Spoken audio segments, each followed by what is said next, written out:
Welcome back. Well, this roundtable is meant to be an ideas summit to drive productivity.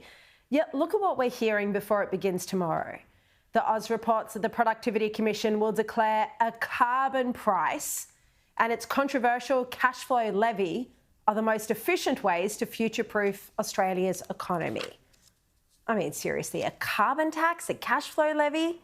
They seem to not know what productivity is. This from the Productivity Commission. Let's bring in now Judo Bank Chief Economist Warren Hogan. Warren, I mean, what do you think about these sort of ideas? Yeah, well, hopefully they're just ideas, and we're going to sort of hear a lot of, and we already have heard a lot of ideas. The Productivity Commission reports, and they've done 5 of them now, are to be taken seriously as they're commissioned by the government. And one of the first ones they did was a cash flow tax for business. That is to fund not just a tax cut for small business by taxing bigger business more, but to augment the current company tax rate with a cash flow tax, which is a whole new system with complications. Carbon pricing, carbon taxing, I mean, they're all up for grabs. I just hope this doesn't become a bonfire of good ideas, because the reality of the whole productivity story in this economy is we must first get a consensus on why productivity is so weak. And only once we have a common understanding of the problem can we seek useful and enduring solutions. And I'd like to see the next 3 days spent on trying to define the problem and what we've got to fix, rather than coming up with a whole bunch of ideas and policies and solutions which may not be solving the problem and may even make matters worse. We're also seeing speculation that Labor might target and axe some of the tax concessions for higher income earners. I mean, we know already that middle income earners shoulder the burden of tax for this country. So, what do you think about these suggestions that are being put forward? Yeah, well, we're hearing from a few quarters there's going to be strong arguments made to not increase the tax burden on the Australian economy and community. The problem is this government has grown its commitments, its spending programs, and they are about to get a whole lot more expensive as inflation keeps running through our economy.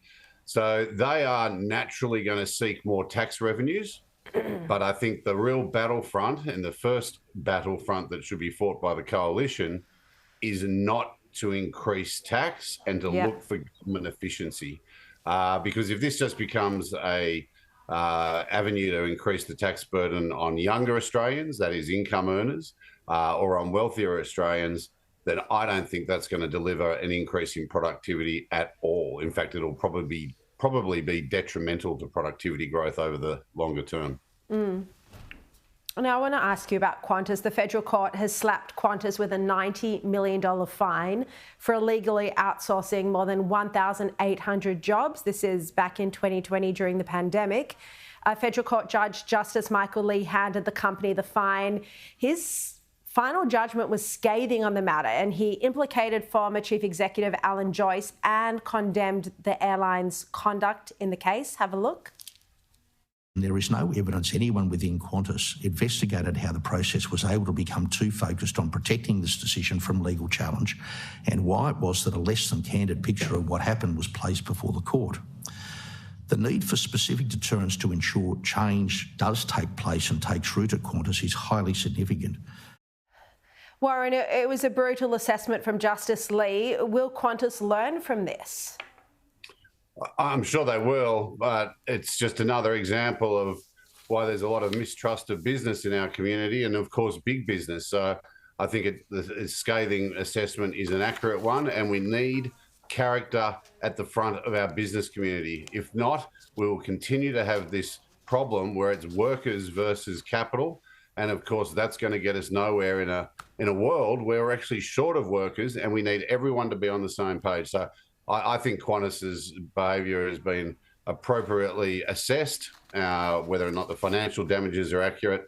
The reality is it was terrible behaviour, a lack of character, and of course, this isn't going to help the cause of business, which ultimately is what's going to drive our economy forward. Indeed. All right, Warren Hogan, appreciate your time. Thank you.